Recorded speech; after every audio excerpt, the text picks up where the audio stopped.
নির্বাচনের আগ মুহূর্তে টাকাসহ আটক করার ঘটনা আচরণবিধি লঙ্ঘন কিনা বলতে পারছেন ইসি। এতে ক্ষুব্ধ বিএনপি। তবে জামায়াত বলছে টাকাসহ জামায়াত নেতা আটকের ঘটনা ষড়যন্ত্র। কত টাকা আছে এখানে আপনার লাগেজে? এখানে 50 প্লাস 50 প্লাস আছে। নীলফামারীর সৈয়দপুর বিমানবন্দরে ৭৪ লাখ টাকা সহ ঠাকুরগাঁও জেলা জামায়াতের আমির আটক হওয়ার পর ইসি সচিবের একটি মন্তব্য গণমাধ্যমে আসে, যাতে বলা হয় তথ্য প্রমাণ থাকা সাপেক্ষে ৫০ লাখ কেন, প্রয়োজনে ৫ কোটি টাকা বহন করা যাবে। ইসি সচিবের এমন বক্তব্য সমালোচনার জন্ম দেয়। তবে আনুষ্ঠানিক ব্রিফিংয়ে ইসি সচিব জানান তথ্যটি সঠিক নয়।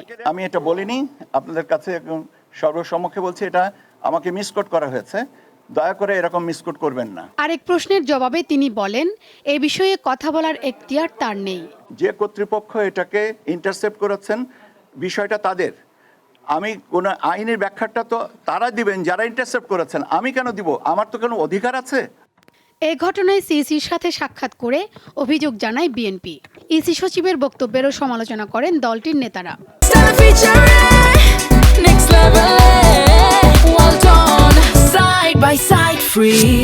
তাহলে কেন বললেন যে বিকাশে ১,০০০ টাকার বেশি পাঠানো যাবে না? উদ্দেশ্য আছে তো একটা, নাকি?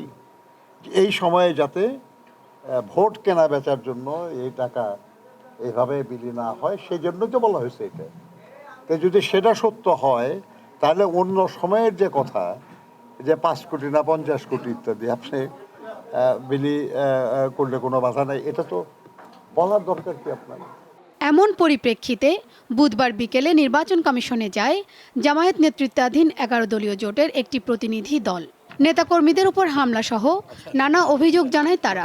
জামায়াতের জনসমর্থন প্রশ্নবিদ্ধ করতেই ঠাকুরগাঁও জেলা আমিরকে আটক করা হয়েছে বলে অভিযোগ তাদের। এটা একটা সুনির্দিষ্ট সুস্পষ্ট নাটক। তার ব্যবসার কাজে তিনি যেতেই পারেন, নিতেই পারেন। আভ্যন্তরীণভাবে এটা কোনো ধরনের কোনো অসুবিধা নাই, আইনে কোনো ব্যত্যয় নাই। কিন্তু সৈয়দপুর এয়ারপোর্টে পৌঁছার পরে সেখানে পুলিশ কিছু চিহ্নিত সাংবাদিকদেরকে নিয়ে এসে এই কাজটি করেছেন। বিএনপি জামায়াত দুই পক্ষই নির্বাচন বানচালের ষড়যন্ত্র রুখে দেওয়ার কথা জানান।